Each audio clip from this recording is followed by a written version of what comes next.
Okay, hello everyone, welcome. My name is Ana Cláudia Santana. I'm assistant professor at West Virginia University and I'm moderating this session today.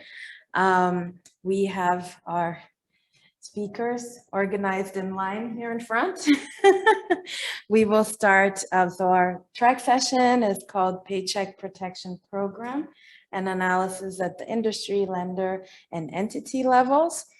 So you'll get a good view on the Paycheck Protection Program, the lending aspects and in different stages of that. So we'll start with Tia, who will be talking about commercial lending relationships and the likelihood of applying for a PPP, followed by Courtney and Deepak, who will talk about impact of the pandemic related aid on demand for farm lending and financial performance of agricultural lenders. Then I'll be talking of the role of gender, race, and ethnicity on the PPP loans. And then we'll close off with Kevin, who's gonna talk about the limits to capital, assessing the role of race on the Paycheck Protection Program for African American farmers in America. Each speaker has 15 minutes, so I have cards so that we have 5 minutes for questions after. So with that, I'll let Tia and Francisco go start with their talk. Also, I asked if you can stand here when you talk so that people at home can see you, and check please the chat box when you're done to see if there's any questions. Thanks.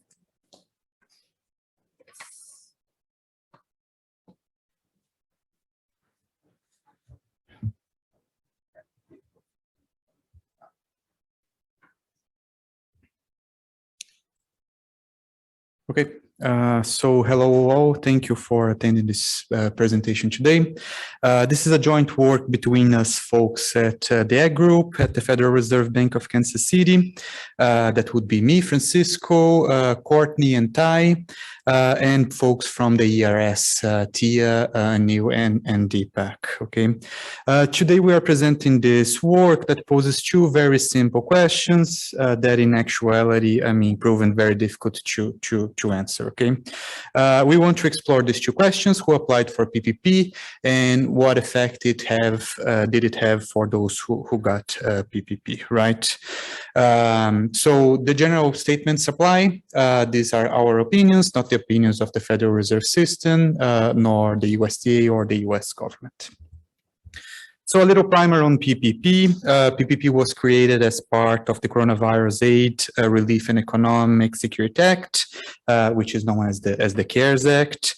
It used the Small Business Administration, which is known as the SBS, to supply guaranteed loans to small businesses, and small business here are defined by the number of employees that they had, right? Business that received PPP would have loans forgiven if they kept most of the employment constant during the PPP maturity, and use at least 60% of loans of the loan money for payroll payments, right? PPP used capital, private capital to finance the loans, which, means that banks actually have to opt in to the program. And this had, of course, all sorts of interesting trade-offs for banks as well that we're not going to be able to discuss in this work. So what does the ag sector has to do with that? Well, ag business, actually, they were eligible for PPP, right? And the ag sector, just, as defined by its NAICS number, held something like $15 billion of PPP money. And as of February 2022, more than 91% of the PPP loans that were distributed to the ag sector actually were already forgiven, okay? If we look closely to who was eligible for PPP using 2020 ARMS data, we're going to see that 78% of farms qualified for PPP, 6% of farms actually applied for PPP, right? And the average PPP loan to farms was about $43,000. Okay.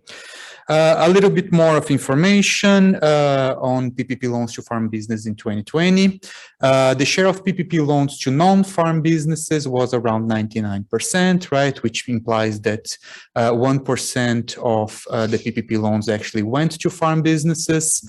But this was an important 1%, okay? Because if we look at the share of total direct government payments, and we decompose, this is in the farm income statistics, and we decompose those for PPP money and non-PPP money, we're going to see that 13% of direct payments in 2020 were actually PPP money, right? This is a sizable share of government payments, and because this is a large share of government payments, is also a large share of farm income, right? So it must be the case that PPP had an effect on the sector, and specifically have a effect on the profitability of the sector, right? What we want to explore here is how exactly did PPP affected farm profitability, right? Well, I believe that it's our vision that we have three main ways to see the effect of PPP. As you know, because PPP was a forgivable loan, it can basically be understood as a grant, right? So one way to hypothesize the effect of PPP on profits is that PPP is a grant that does not impact the decision of how much to produce, right? So in other words, we can understand PPP as entering the farmer's profit function as a lump sum payment, right? So this will just offset fixed costs and therefore, because of that, increase profits, right? And this is exactly what we are showing in this graph over here, right? Assuming a perfectly competitive market, and this is, that's why we have this horizontal marginal revenue curve here, and also assuming that we have an upward sloped marginal cost. Intersection between these two things will give us the optimal quantity produced before PPP was enacted, right? But when farmers receive this lump sum money, the PPP loan, it shifts down the average total cost curve through the offset of fixed costs, right? So the average total cost curve shifts down from ATC to ATC PPP, which, increases profits, right? And it increases profits by the exact amount of the PPP loan, right? And this is represented in the graph by this gray area over there, right? So in other words, it's likely that PPP does not alter farmers' production decisions, but increases profits through this offset of fixed costs, okay?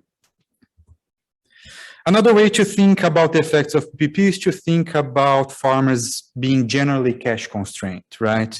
And if farmers are cash constrained, they would be producing suboptimally, right? And I mean, I want to be perfectly clear here. If the level of endowments that farmers have to hire inputs before receiving PPP is smaller than the expenses that they have to incur under optimal input acquisition, then farmers are basically producing suboptimally, right? They are producing less than they would produce if they were not cash constrained. And this is represented here in this chart by this skew variable here that is to the left of Q star, right?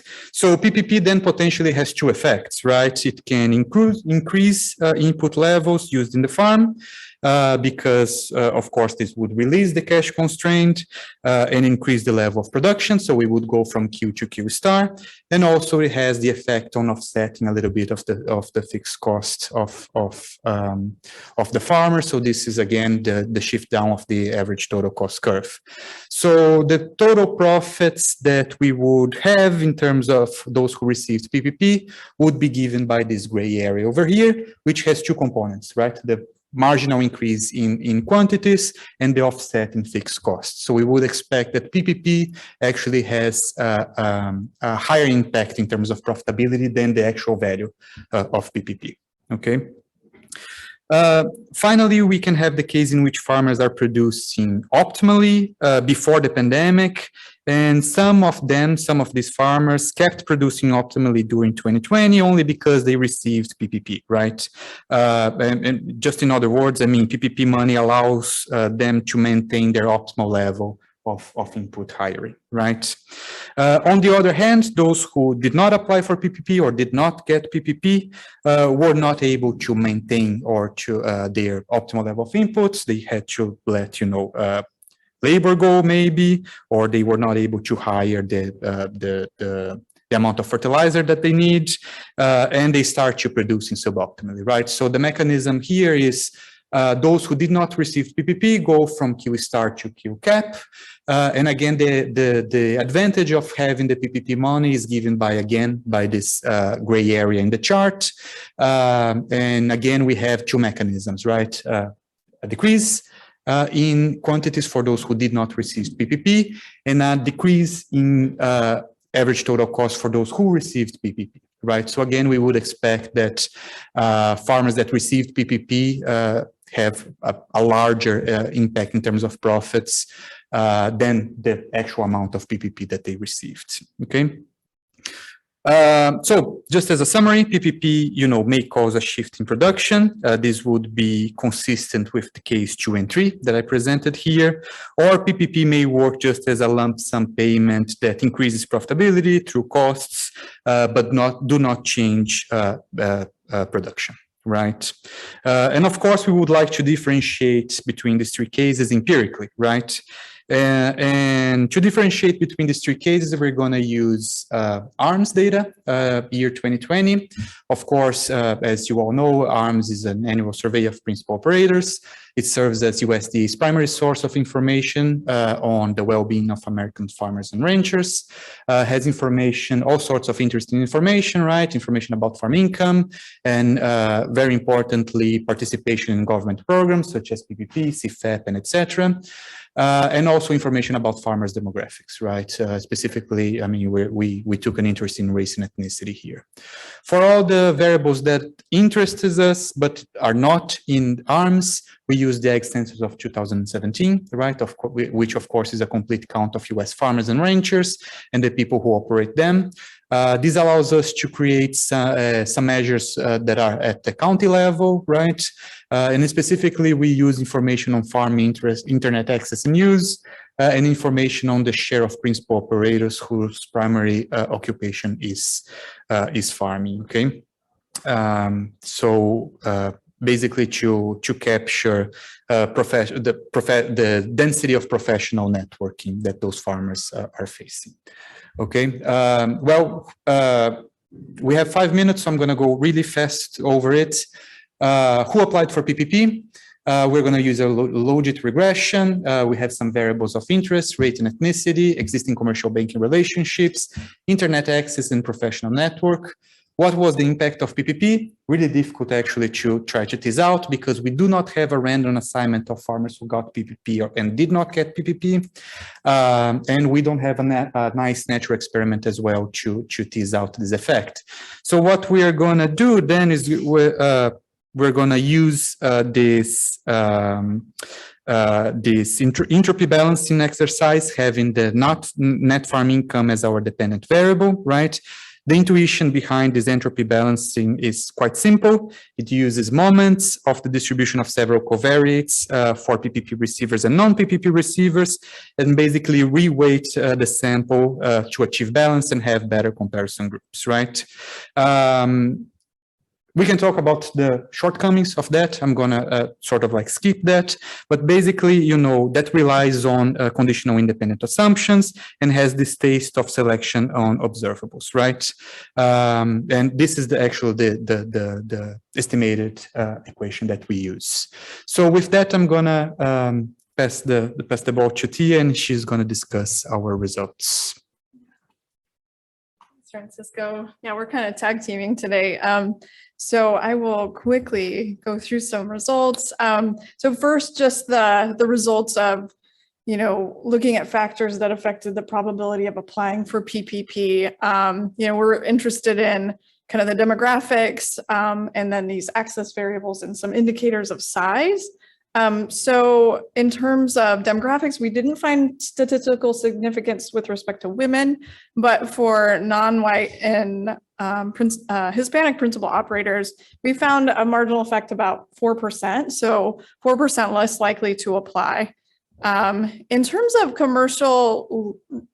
commercial banking relationship, this is one of our main motivations for this study, is just to see, if having an existing relationship with a commercial bank gave you kind of an edge in getting that PPP loan. And so we found that it was about 6% more likely if you had a loan balance in January of 2020, which is how we define that commercial banking relationship. In terms of size, kind of suggests that bigger operations were more likely to apply. And in terms of access, I have a couple of graphs here just to give you a sense of internet access. We're using the share of operations in the county that had access to internet in 2017. So there's this positive relationship suggesting that, there's some access, kind of a story of access there.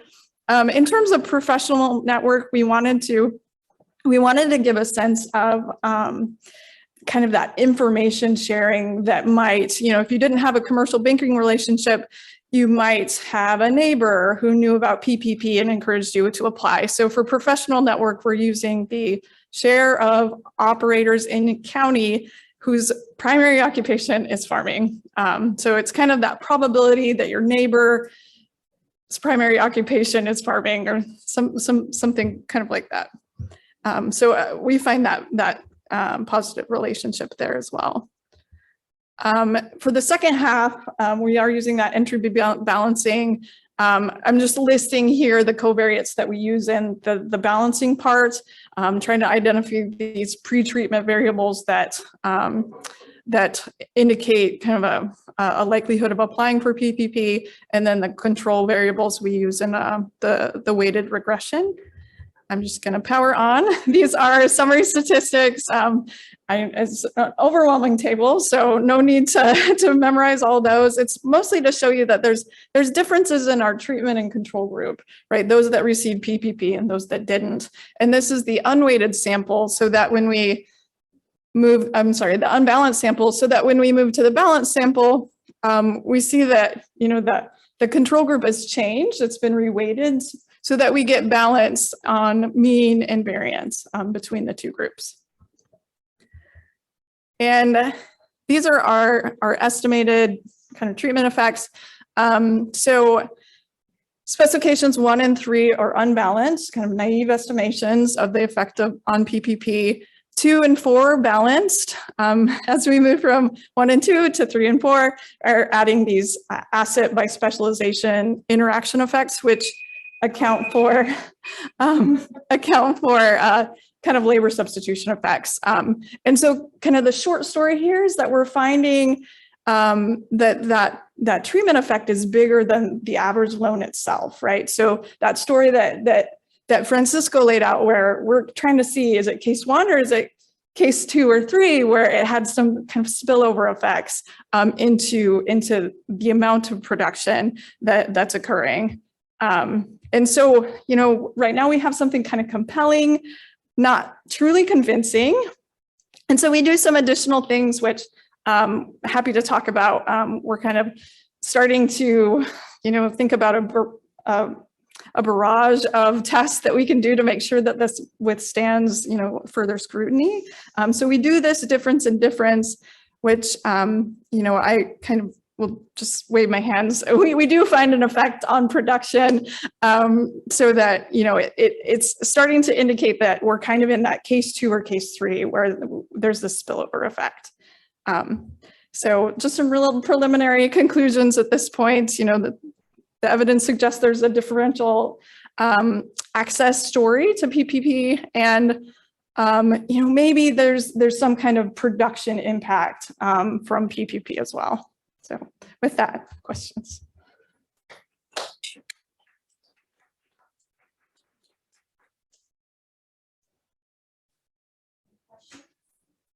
Yes.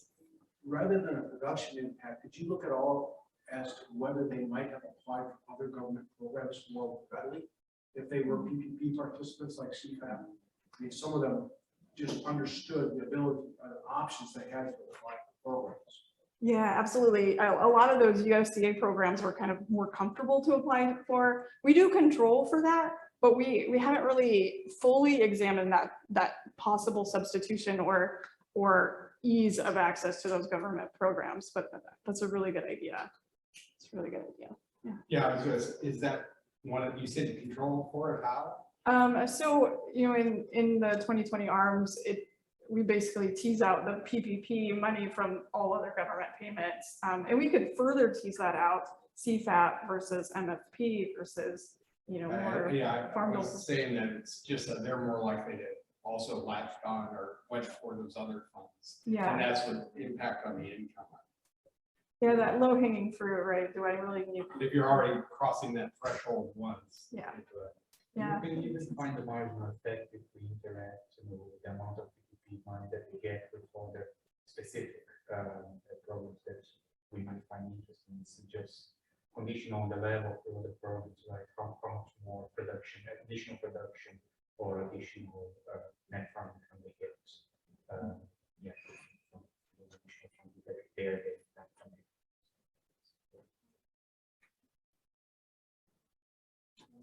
Did you look at all interaction of whether they had employees or not? I understand the larger farms probably apply more, but a lot of them did not have employees that apply, and that they have a different impact on how they use that money.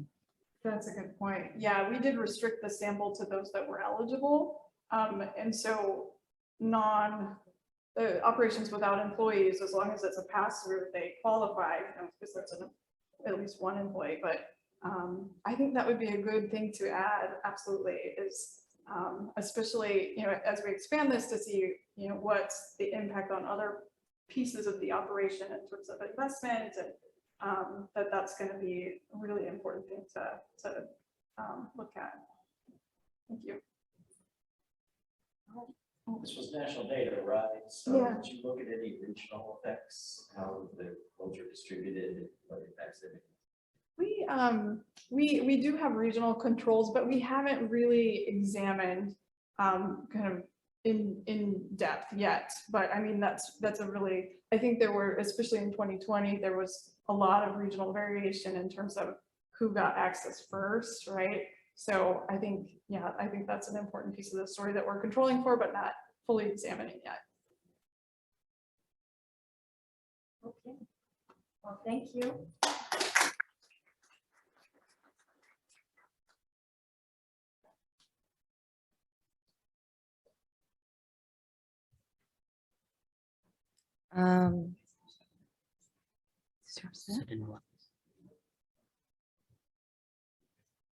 Okay, so next up we have Deepak and Courtney and their work, which is impact of pandemic-related aid on demand for farm lending and financial performance of agricultural lenders. This is the bottom.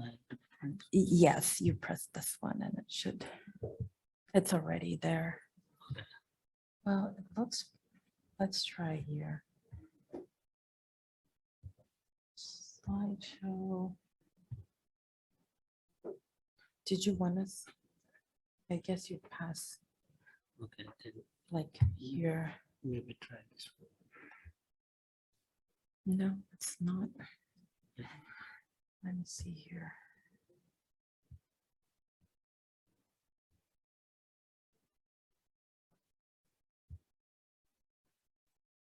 Share. Here.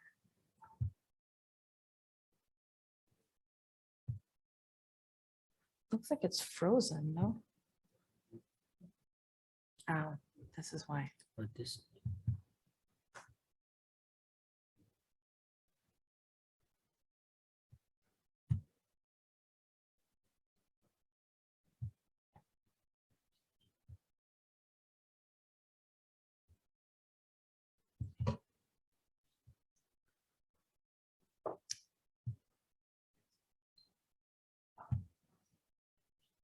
Now, I think it'll go now. Yes. Thank you. Do you need, do you need a clicker? No, just. Good afternoon. Thank you for the opportunity. Thank you, Anna, for setting this off. this is our second but important project, joint project with the Federal Reserve Bank of Kansas City. My name is Deepak Swedi. I'm with Economic Research Service. And my presenter, Courtney, will present the later part, and I'll cover the first part of impact of pandemic on demand for farm lending. I'll talk more on the distribution in the overall farm sector and different financial, the farm breakdowns, and she will cover more on the different lenders. First, I would like to start with a disclaimer. The view we express are opinions of us. It doesn't represent ERS or Federal Reserve System. If you look at the 2020 farm income forecast, and it was a record government payments over $45 billion. And if you look at the breakdown and those pandemic related aid, as Francisco said, CFAB and PPP, it was close to 30 billion. And if you compare that farm bill programs, and it's almost twice that, those pandemic related aid went through to the farm producer and ranchers. And if you look at the, the long range 20 years, the average government payments is around 12 to 13 billion. But even in the 2021 forecast, it was above 27 billion, which is another record high in the recent farm income forecast. Here I'm breaking out, in the previous slide, I did show, how the government payments was, the different types of programs and what were the sources. But if you look at those payments by different farms, for example, commercial intermediate residents, if you will, commercial big farms, mid-sized farms and small farms. And if you look at those, the counter-cyclical marketing loans, conservation, those are the part of farm bills. And the other categories that includes most of the pandemic related aid and the other emergency programs.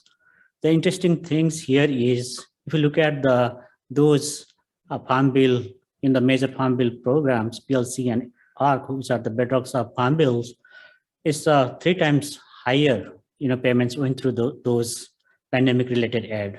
And even for the intermediate mid-sized farms, it's almost 3 times. And also for the small farms, it was about 3 times. Here I'm adding the debt components here. So here a couple of things going on here.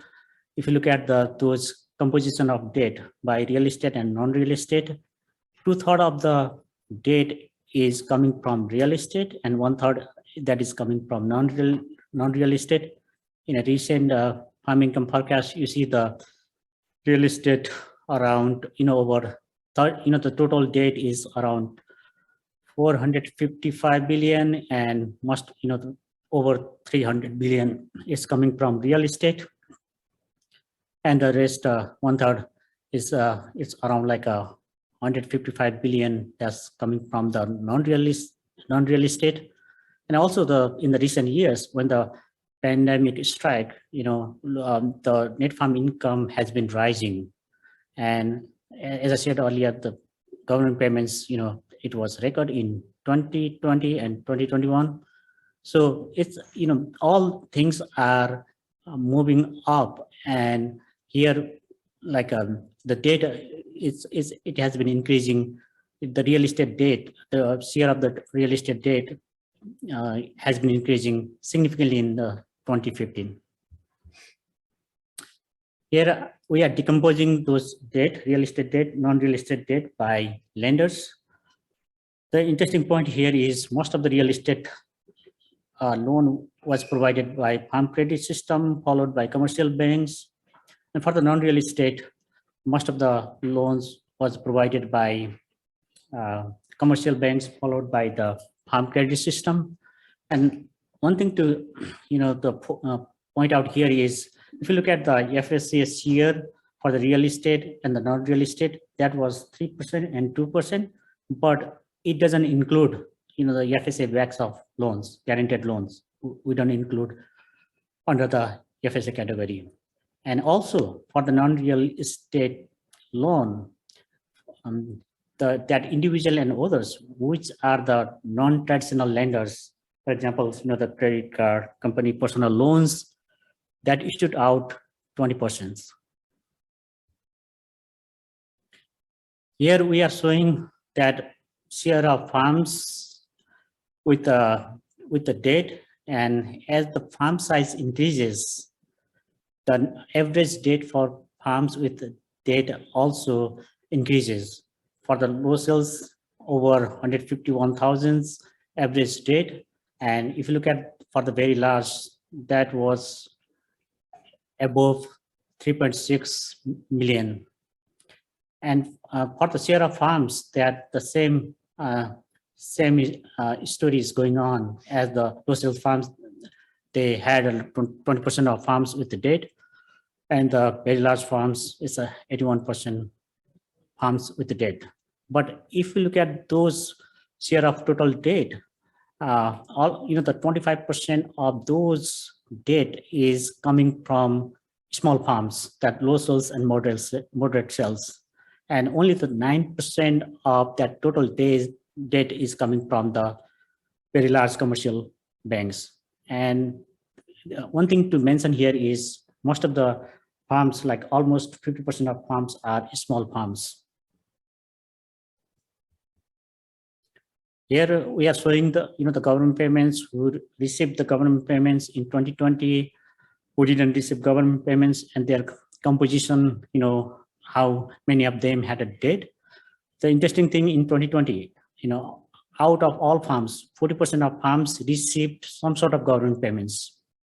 But if you look at the 2019, that number was around 30%. So 10% more farms received government payments in 2020. Out of those government payments, who received the government payments, around 40% had debt. But those who didn't receive government payments, only 20% of farms had debt. Here we are showing, average farm debt for farms receiving government payments and did not receive government payments. One things to notice here is for the very large farms, those farms who received the government payments had more debt as compared to those farms who didn't receive any government payments. And it's around like 350, over 3.5 million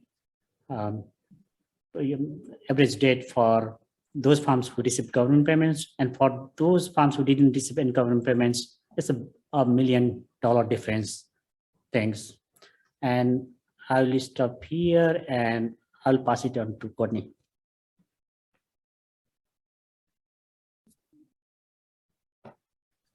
Thanks, Deepak.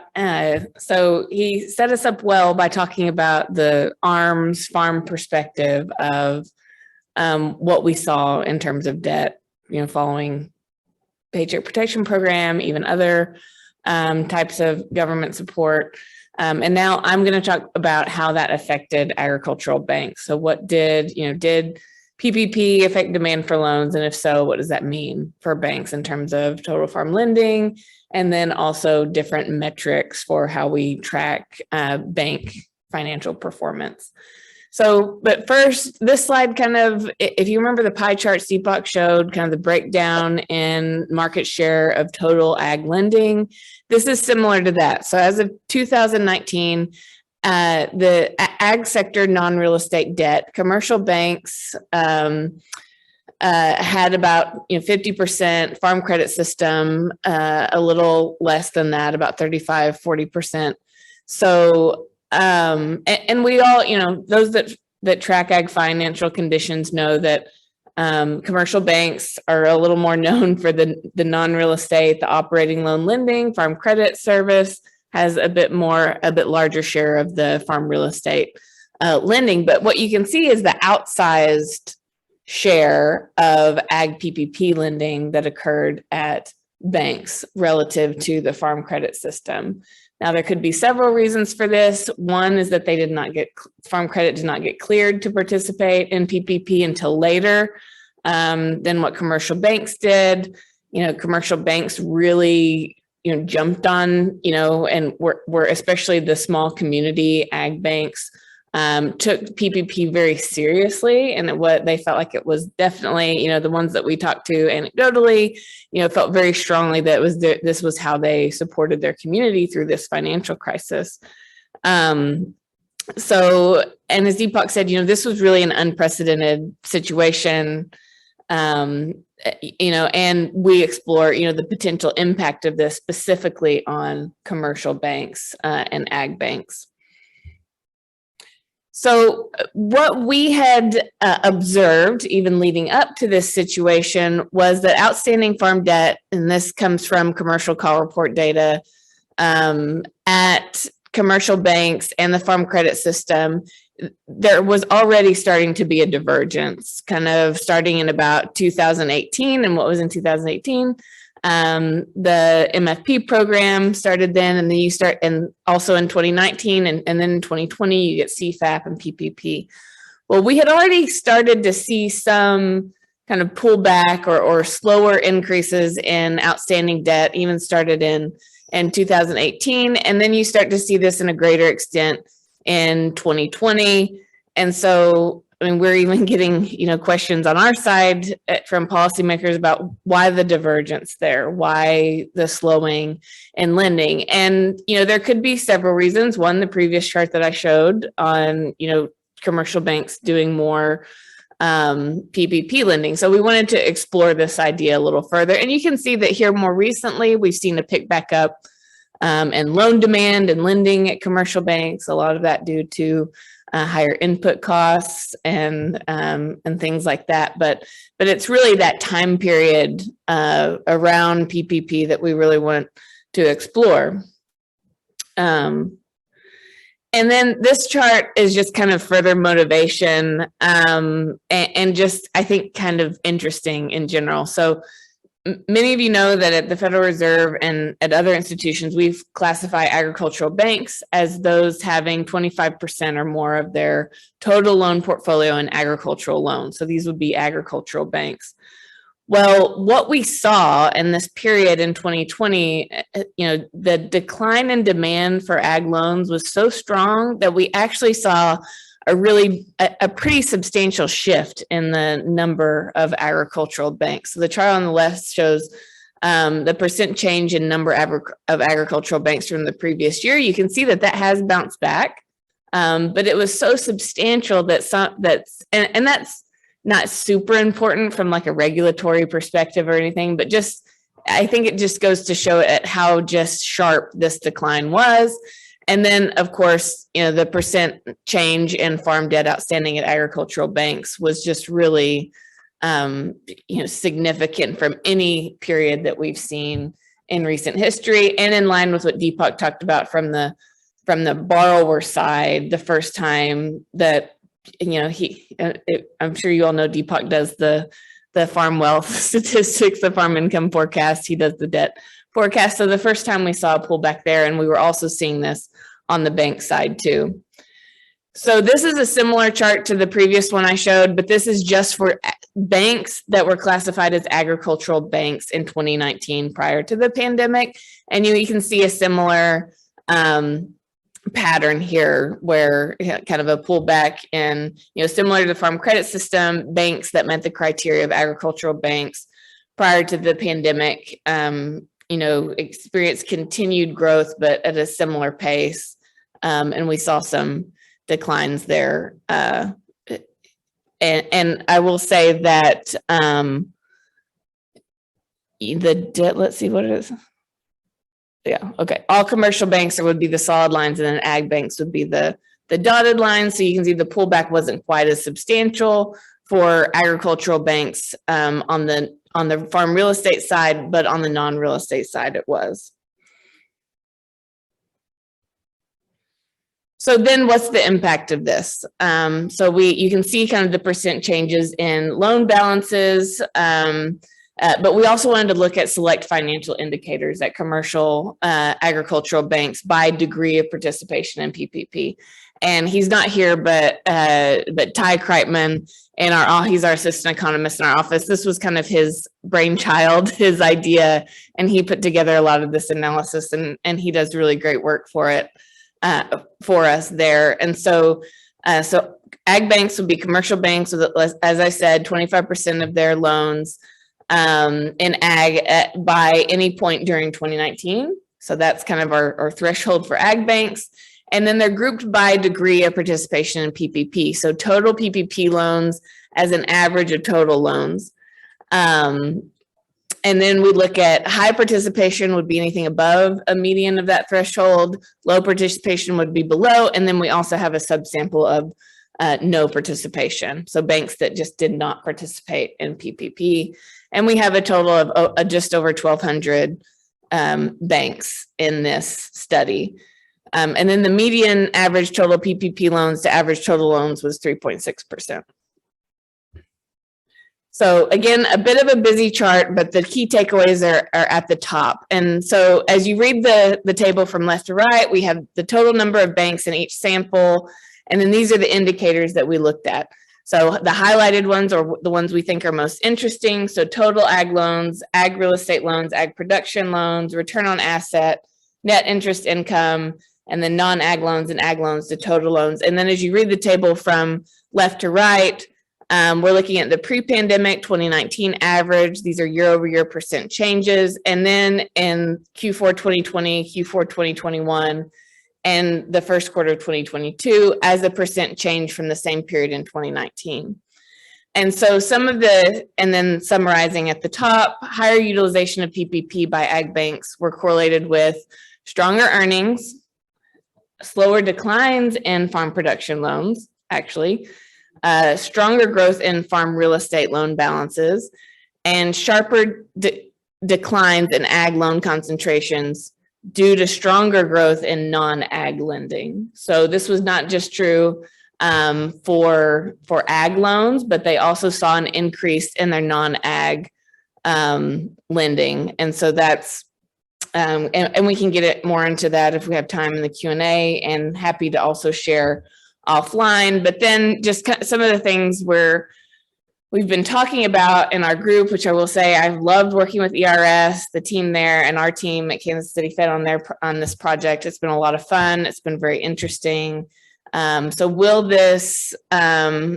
record high government payments, change? How will this change the landscape of farm debt moving forward? So it's something that we're very interested in, is what does this mean for market share in ag lending in the long run, for competition for ag loans, especially from the commercial bank perspective, and what does and how will that kind of affect the trajectory of ag lending overall moving forward?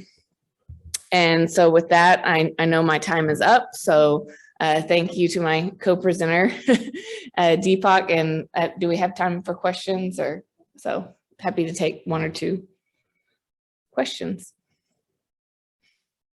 Yeah. So some of it is the time, right? Some of for farm credits came on later. Yes. I Yes. think a lot of it, I guess, for banks, it wasn't just agriculture. They were doing PPP. Yes. For all the Right. business customers. Yes. So I guess I was thinking it was just that, again, the CBAP, there's so much liquidity was thrown in. Right. Yeah. I don't know how to disentangle that, but that's a substitution. I've got cash, I'll pay down my non-real estate loan. Yes. Is that what you? Yes. Right. I mean, we were getting, and as many of you know, we do a quarterly survey of agricultural banks as well. And we were also seeing this in our indicators in loan demand. We were seeing kind of the lowest levels on record.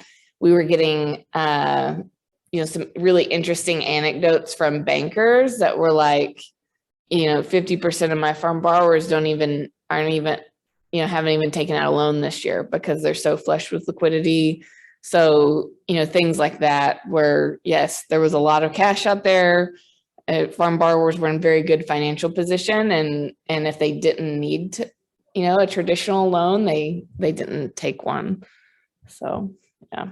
I guess to follow up, you were saying that they were more profitable, right? The ones that did more, Mm-hmm. and that just made the administrative fees that went along with Yes. making PPs just made it Yes. so flush that That's what we found. more than compensated loss of loan.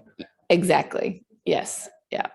And we don't know if, how did this affect relationships with borrowers? Did that, and that's one of the longer term questions, the fact that, banks were willing to take such a big role in this and help their borrowers. And yes, they did benefit from it, but they were working some really long hours and kind of pushing their staff pretty hard there for a while. And so I think that, I think a lot of it was just retaining those relationships too.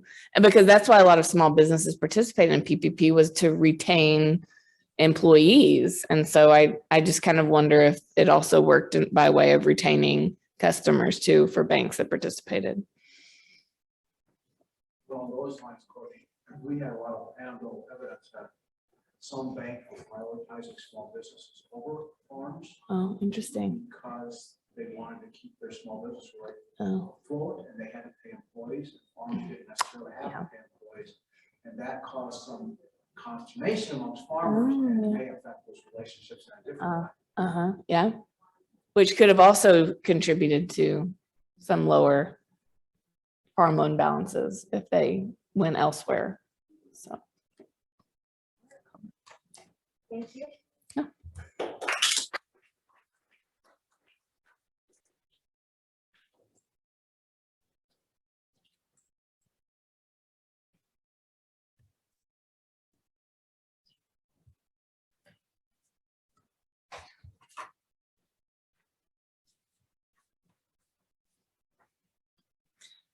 Okay, so one more round of PPP. Now we're going to talk a little bit more about the role of the characteristics of the business owners. So looking at it in terms of gender, race, and ethnicity, and whether that played any role in how much businesses got in terms of the Paycheck Protection Program. Here, just to let you know, it's in general, so it's the full program, so it's not just looking at agriculture. Yeah, so as you probably well know, COVID-19 had a big impact on small businesses, and we see that especially minority-owned businesses had also an impact. There's studies showing that 41% of Black-owned companies closed, and 25% of female-owned companies closed during that time. And these are important businesses. So if we just think about Hispanic and female-owned businesses, they employ over 5 million people. So it's in the interest as well to keep those people employed. And that's why the Paycheck Protection Program was so important to facilitate that they kept being employed. But there are discrepancies on how that loan was distributed, especially if we think about minority small business owners. So we're going to look at that a little bit more in depth. Just kind of a very quick recap what the Paycheck Protection Program was and kind of the differences between the 2 years that it was established. So it happened in 2020 and in 2021. The big difference between the 2 years, and we'll see how that then translates and how those loans were distributed, is that in the second turnaround in the 2021, they were targeting much smaller businesses. So it went from 500 employee companies that were eligible businesses in 2020 to 300 or fewer employees in 2021. And plus, they also had to have a 25% reduction in their gross revenues between the 2 years. Also, the PPP the loan could be forgiven if the companies could show that 60% of it was used towards the payroll. So some of the things here I wanted to highlight. So here we have split between different groups, how those loans were awarded and the number of loans between the different years. Interesting to point out, one of the limitations and things we're trying to deal with is the huge number that we have of unanswered. So companies, applicants had to volunteer information on their gender, on like female or male. They also had to volunteer information on their race. And so if they did not feel comfortable in doing so, we don't know which category they fell into. We do have some methods there to overcome this, but nevertheless, it is one of the limitations. But the interesting thing to point out, so if we're thinking about these 2 years of 20 and 21, is that you see that from 2020 to 21, there's a big jump in the number of loans, and it even surpasses that of white-owned businesses. But if we look at the amount, the average, right, we're still seeing that non-white owned businesses are receiving on average less, even from 1 year to the next. Now, do keep in mind this is an average, right? And we do see standard deviations are pretty big, but this is what was one of the things that caught our eyes and made us want to understand more what was going on there. And we see similar situations happening when we look at Hispanic and non-Hispanic. We see an increase in loans between the 2 years and the number of it, but we still see discrepancies in terms of the averages. They get a little bit closer in 2021, but it's still lower for the non-Hispanic, and a similar situation as well in terms of the female and male business owners. So what does the literature tell us about all of this? We know that credit access is very important, especially for small businesses. It can really help with their success. But there is this difficulty faced by women and minority borrowers. And this has been reported in the literature. We see that they experience difficulties in securing loans. We see that sometimes if we're thinking about the Paycheck Protection loans, there's been reports that in 2020, those that lived in majority white neighborhoods received the loans a lot faster than those, for instance, that lived in majority Black or Hispanic communities. We see also that Black-owned businesses in 2020 received 50% less than similar businesses that were white-owned. And similarly, if we look at the survey of small business finances, we also see this discrepancy in how the PPP was distributed in 2020. So we're trying to investigate. What we want to see here is there any difference between 2020 and 2021? We saw that who is eligible changed, right? They're focusing more on smaller companies. Whether you understand 300 is that much smaller, but it is smaller than the 500 of the year before. And then we also want to look at 3 different things. So we're looking at one, does the race, ethnicity, or gender, did that have any relationship with the amount that they received? Did their location play a role, the location of the company? And we also we interviewed some business owners to get a bit more of the behind the scenes and their experiences in applying for the Paycheck Protection Program. So our research is composed of a micro and a macro level analysis. At the macro level, we look at the quantitative side of things, and we run a estimation. Basically, here we're controlling on the left-hand side for the size of the company by dividing the loan amount by the number of their employees. And then we put in control for information on the PPP program. So how long it took for their PPP to be approved. Was it part of the first or the second wave? We also control for the owner information. So their race, gender, ethnicity. We also control for the fact of whether the business is a nonprofit or not.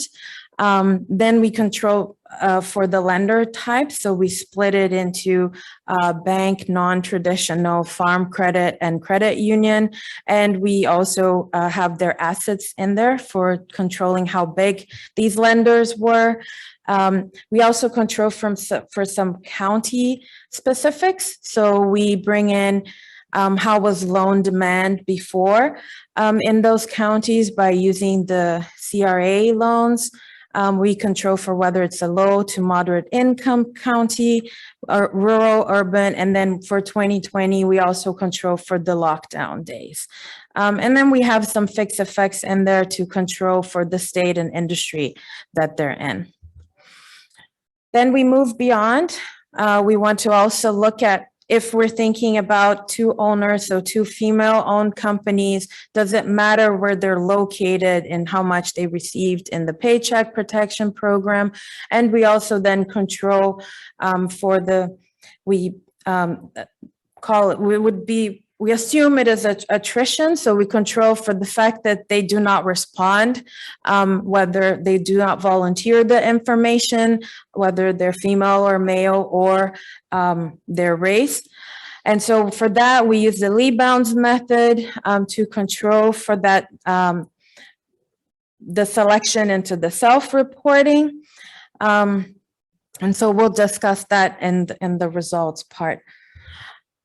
And then the micro level is the structural interviews that we made. We reached out to 316 businesses. Fortunately, only 19 agreed to talk to us. We focused on those businesses in the Northeast Ohio. Reason being that it is a pretty good representation of businesses that were financially more vulnerable in terms of when COVID-19 hit. And we saw a lot of people filing for unemployment in the region. And so we focused on that area because of that.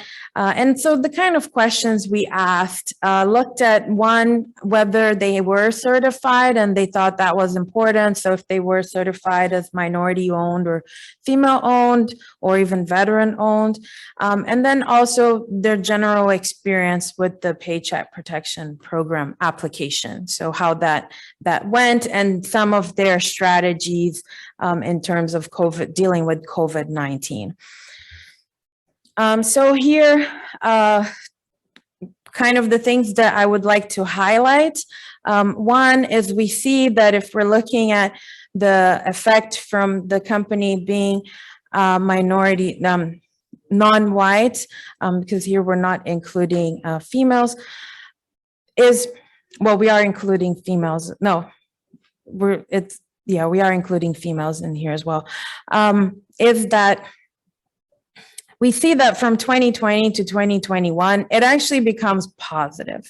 So we do see, and other studies have been reporting in terms of specific industries, that they are seeing a change, a greater access, a better distribution of the loans in 2021 for certain groups But we do not see the same effect in terms of female-owned or Hispanic-owned companies. The magnitude is smaller in terms of the female-owned, but we still see that negative effect coming in. So the fact that they are female-owned, even in 2021, they did receive less in PPP. Now, this is not a causal relationship. This is basically just the correlations that we're finding in the data. We also find that the fact that it's in a rural county affected how much they received as well. And one interesting point that we find is the importance of the role of non-traditional lenders in the Paycheck Protection Program. And we see that their effects, so here the base case in this part is the credit union, and we see that their participation is pretty big in comparison to, let's say, commercial banks in general. So we see that they do have an important role in guaranteeing access to these small businesses to the Paycheck Protection Program. And then, as I mentioned, we also looked at whether the location mattered. So thinking just for female owners, we do find an effect from their location. So the fact that in 2020, if you were a female-owned business in a rural county, you received less than a company similar to yours in an urban area, but that effect goes away in 2021. For the other two, we ran it as well for non-white and Hispanic-owned businesses, and we do not find an effect in the 2 years. In terms of the interview findings, so we interviewed, our sample contained, remember, was 19 respondents, 11 were female-owned business, 3 were non-white owned businesses. They do report that their certification is important in order to secure certain contracts. They didn't report specifically feeling discrimination when they applied for the PPP loan application, but we will discuss some of the things they did face.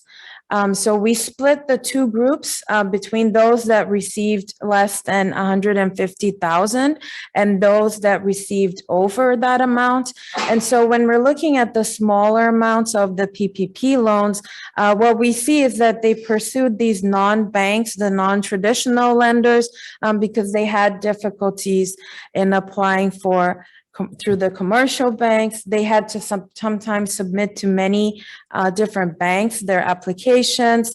And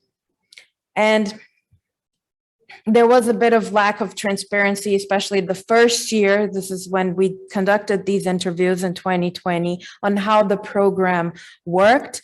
How that differs to those that received more is that we see that one, of course, these companies varied a lot in size, the ones that we interviewed, and they usually applied through the commercial bank. So they also complained about not knowing exactly how the program worked, but it seemed that they got a quicker approval in comparison to those with the lower than 150,000 in loans.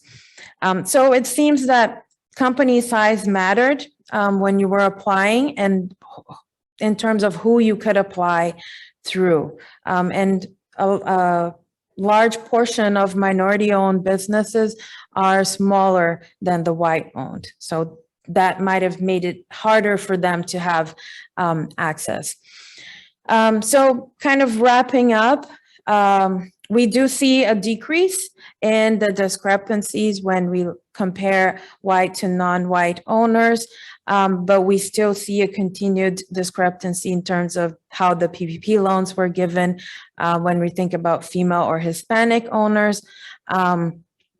And this could be due to lack of knowledge about their eligibility to the program, or that issue of where you could apply through. We see that location did matter, at least in 2020, thinking about the female-owned businesses that in rural counties, they received less than their similar urban counterparts. The structured interviews showed the importance of the non-banks in the PPP process.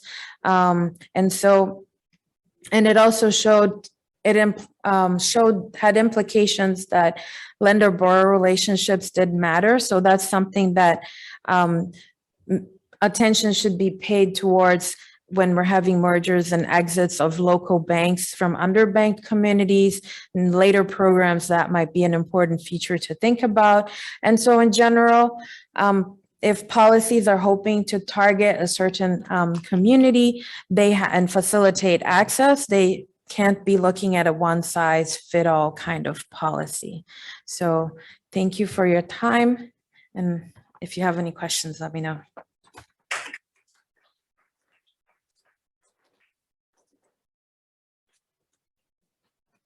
Yes. I'm interested in the rural versus urban because we did some work on this with how far like unemployment went across counties, just on like the from a regional economic perspective. And we found that those went further because in those places the cost of living is lower and wages are lower in general. And so we think there's some correlation there, you know, that maybe those businesses, like the same size businesses in rural and urban, that maybe the rural businesses did need less, or is that not a fair comparison? Yeah, I don't have an answer for you right now for that. It's a possibility, but and I mean, in the interesting thing is that the year after that disappeared, the difference. That's my next step is I think it has to do a bit with the internet access, because a lot of the smaller businesses ended up going through like a fintech, which in the urban areas, we've looked at data for non-traditional applications in urban areas. A lot of it went through fintechs.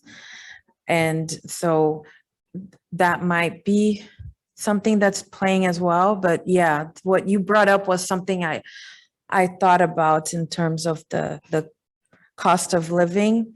But since in the next year it went away, I was kind of like, yeah, I think it's beyond. I think it might be the borrow lender relationship in there and where to apply through. And yeah, any other? Yeah. You had like, I think it was like number of employees. Is that right? Yeah, so we did, because we wanted to avoid endogeneity issues of having the size of the company on the exogenous side of things. We divided the total loan they got and the number of employees they declared. Do you have any information on the payroll for, the pay per employee? You could have differences. by Yeah. industry, companies on pay. So employees.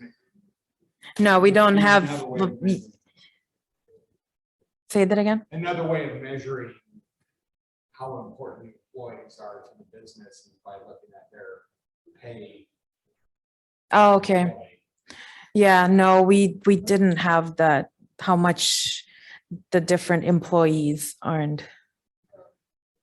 That's what you're saying, right? Or you could take what was their payroll divided by employees.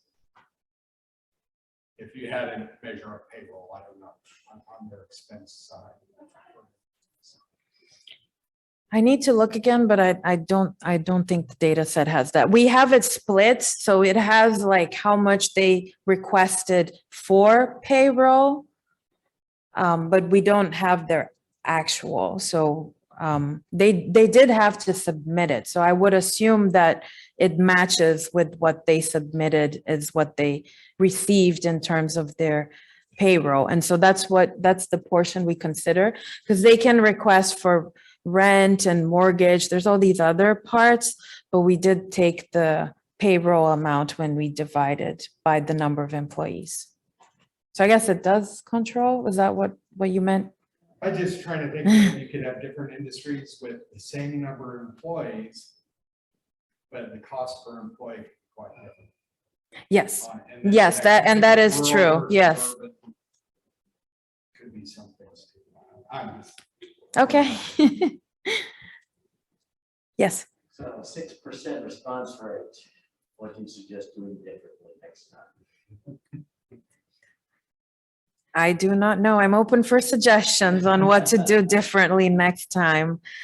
We don't sell it as, this is representative of what happened to everyone.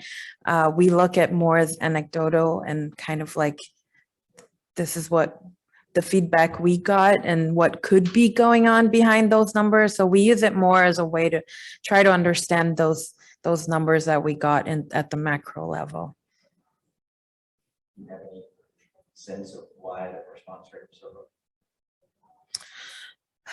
Yeah, people are scared of what, even though you tell them what it's going to be used for, they're still worried. And so there's all those things in the background and they don't want to share certain information or they don't have time. So there's a lot behind that. All right, I'm going to cut myself and move along. Next presenter, thank you, is Kevin. Do you have yours here? Oh, not open. Okay, go ahead.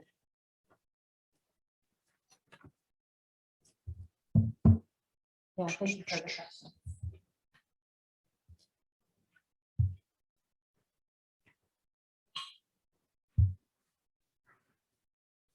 Okay, so all right. Good afternoon, everyone. Good to see you again for most of you. Again, my name is Kevin Kim from Mississippi State University. And the paper that I'm going to present for this session is the limits to capital, assessing the role of race on the PPP for African-American farmers in America, co-authored by our Anna Claudia here, as well as Dr. Irina Demko. This paper will pretty closely related to what Anna Claudia just presented. There will be lots of similarities, but for this paper, we limit our focus to agricultural producers and focus on Black farmers in America. So briefly going over the general overview for the motivation for this paper is that despite all those regulatory changes and the enhanced consciousness, we still have a lot of discussion going on regarding the racial discrimination in various socioeconomic settings. So we are talking about food insecurity, educational attainment. And one of the major areas that get often tested is the credit access or the access to financial capital. Why is it important? It is because limited credit access can really hamper the underlying business, not just the agribusiness, but the general businesses, because the owners or the managers may need additional capital in order to survive in next upcoming few months or years. So for the ag sector, credit access is an important topic. So what about the credit access for the minority farmers? So this can be tested in different contexts, different policies. But for this paper, we thought that the PPP program would be a great opportunity to test for the evidence or the lack of evidence for the racial discrimination in a government-sponsored program in the United States. So I will basically skip this slide because now we all have a good understanding of what the PPP program was, about the eligibility and so on. So I'll just go ahead and skip this. So recipients could use the PPP loans for various purposes, but mostly for the employee payroll, among other things. And U.S. agriculture producers, if you remember, it feels like many, many years ago, but there was a huge supply chain disruption for ag sector. So agriculture producers were subject to this PPP program, and that's what we have seen so far from the previous presentations, right? So research question, from the earlier study from Fairley 2020, we know that business owned by the racial minorities were hit harder, especially in the early stage of COVID-19, in the early few months, Q1, Q2, and Q3 of year 2020. This distribution of PPP program should have been on a non-discriminatory basis. No credit score checking required, right? No demographic background checking, right? So we thought this should be a good setting for testing the evidence of ethnic discrimination in this particular government-sponsored lending program.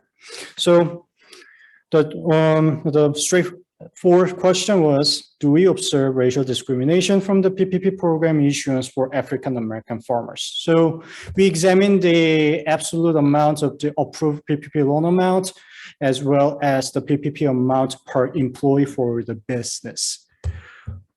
So briefly going over the literature review, racial discrimination in credit access has been widely documented since Becker 1957.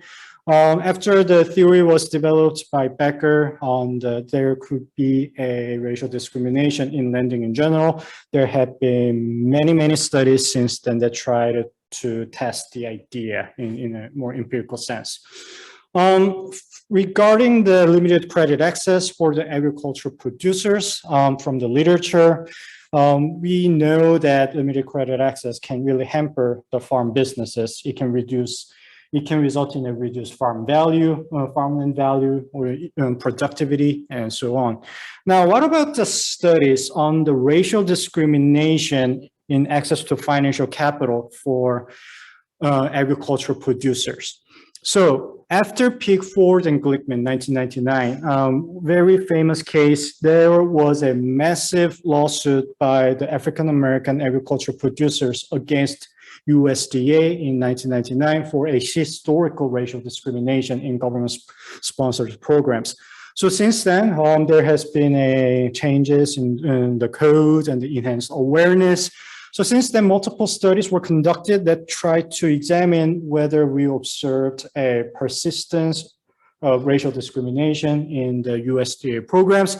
The results were, I would say, rather mixed, especially the ones by Dr. Escalante really find no persistent evidence of racial discrimination anymore. A little bit different from Dakal et al. 2019. So I think it sort of depends on different policies or the programs that you look at.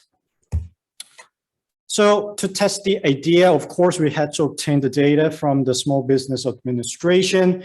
And for this study, we limited our studies to the NICS code of 11 agricultural producers. So we used information on the names, address, loan amount approved, number of employees, race, ethnicity, dates of approval, lender information, and so on. And we also matched the data with the FDIC Farm Credit System and the other data sources to identify whether the lender was a non-traditional lender versus traditional agri lenders. Here's a baseline equation that we looked at. So we used a fixed effect regression. So on the left-hand side, we basically had two dependent variables, loan amount in a natural log form, as well as the PPP payment per employee basis. The main variable of interest was, of course, African-American indicator variable, which took value of 1 if the recipient was African-American, and then followed by a set of control variables, including number of employees, gender, race, and so on, also including this lending institution type. Now, as Ana Claudia sort of mentioned, one big problem of this SBA data is that the majority of observation, you find no demographic information, including race. So we had to for this paper, we ran 2 separate regressions. So in the first regression, we did regression on the subsample of the recipients who answered their race as well as other demographic characteristics. But for the second type of regressions, we did regress on the entire population of PPP recipients, but we did use the inverse Mills ratio to adjust for the unanswering bias within the data set following the Atkins et al. 2021. So we basically ran a probability model. We estimated the probability of not answering the race based on their individual characteristics, as well as the county level characteristics, as well as the lender type. So this was our best attempt to correct for the unanswering bias when we were regressing on the entire sample. Now, summary of statistics. Very interesting findings, I would say. I was surprised in some of the following tables too. So as you can see, the majority did not answer their race, but among those who answered their race, the average PPP loan amount received was more than $82,000.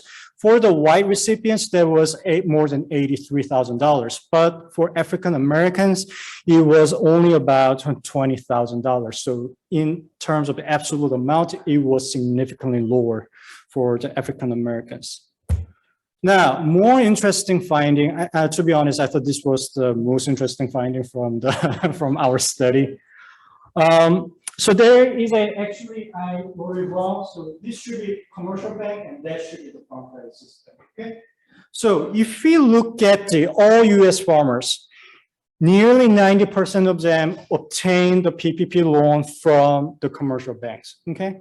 So more than 95% of US farmers obtained PPP loan from so-called traditional lenders. However, if you look at the numbers for the African American farmers, 44% of them obtained the PPP loan from non-traditional lenders like fintech. I thought this was very interesting. Really opens up for a future research question right there. So African American farmers' reliance on non-traditional lender was great from the summary of statistics. Another interesting point to make is the days to approval. For African American farmers, whether it was traditional lender or the non-traditional lender, what we observed was that it took a lot longer for the PPP loans to be approved. So that was another interesting finding from the summary of statistics. Another interesting finding from the county level characteristics or the low to moderate income demographics, because they were almost exact opposite from the population average. Now, column 1 there, that's the regression results based on the subsample of the recipients who answered their race. Column 2, based on the entire recipient population, no meals ratio there. But for the column 3, that's the one based on the entire population of PPP recipient, as well as inverse meals ratio included. Now, for the coefficients on the African Americans, so it's sort of positive, but it's not robust in different specifications. So I'm not going to say anything about it. But for the interaction term between African Americans and the rural area, the coefficient was negative and statistically significant in all 3 regression results, signaling that African Americans located in the rural area obtained a lower amount of PPP. Then we need to consider for the number of employees, right? I sort of skipped from the summary of statistics, but what we know from the data is that farm businesses run by African Americans have a lower number of employees working in their farm. So we adjusted for that here by using PPP payment per employee basis. Interesting finding. To be honest, I was very surprised when I saw the positive coefficient on African Americans there. So now we are talking about these businesses receiving about $3,000 more per employee basis for the African American farm businesses. However, if you look at the interaction term between the African Americans and rural area, or the African Americans belonging to low to moderate income group, now those coefficients were all negative and statistically significant. Now, what's the overall message? First, in an unreported test, we actually separated the regression for year 2020 and 2021. And remember that the pandemic impact was more severe in year 2020, right? When we separated the regression between those 2 years, coefficients on African Americans for year 2020 was all negative and statistically significant. So the takeaway really was that when these African American producers really needed those financial capital, they faced a greater financial constraint in year 2020. Another thing about argument to make for the rural counties or the low to moderate income group. Now, These are the groups that may need the PPP loan payments a little bit more than the other groups, right? However, based on the results that we just observed, these groups actually received less compared to the counterparts. So that was sort of like can garner a significant discussion about how this PPP loan payments should be distributed to a more socially disadvantaged groups or the areas. So like Anna Claudia said, one policy for all may not be sometimes be suitable. And also it would be very interesting to further dig deeper into the role of non-traditional lenders for these African-American agricultural producers in the United States. Now, that concludes my presentation, and I'm now open for the question and discussion. Thank you.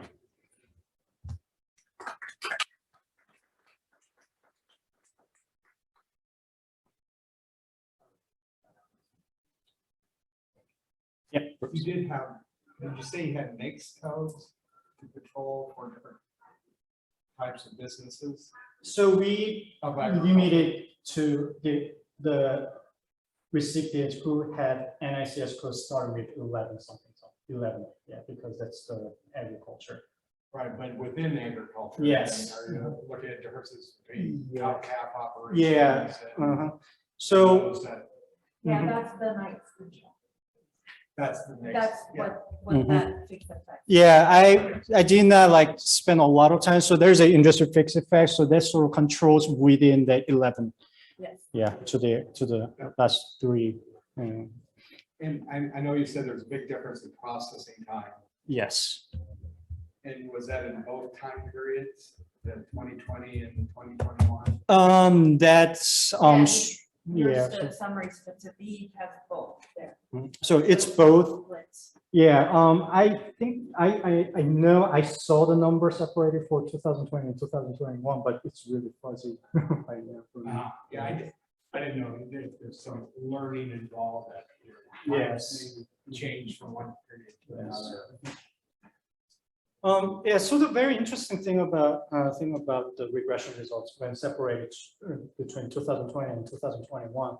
So 2020, we had way more recipients for African American farmers, and that's what sort of like flipped the coefficient right there. Because like I said, for year 2020, there was negative.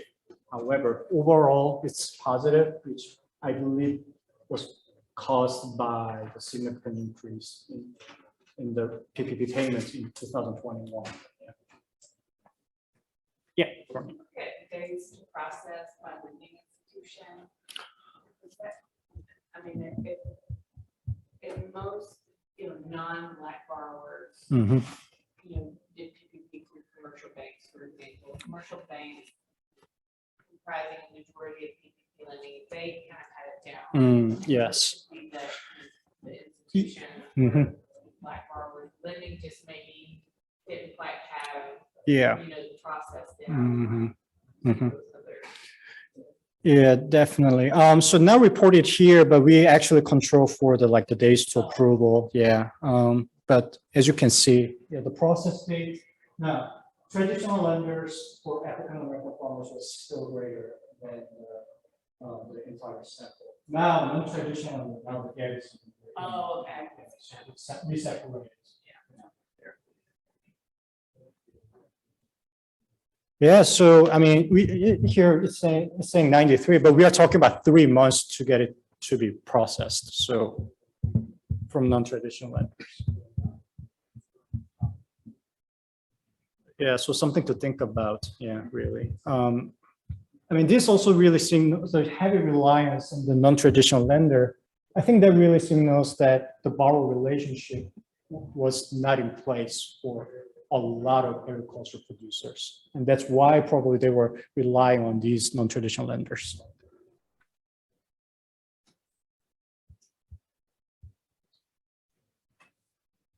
Okay, so All we're right. close to 2:30.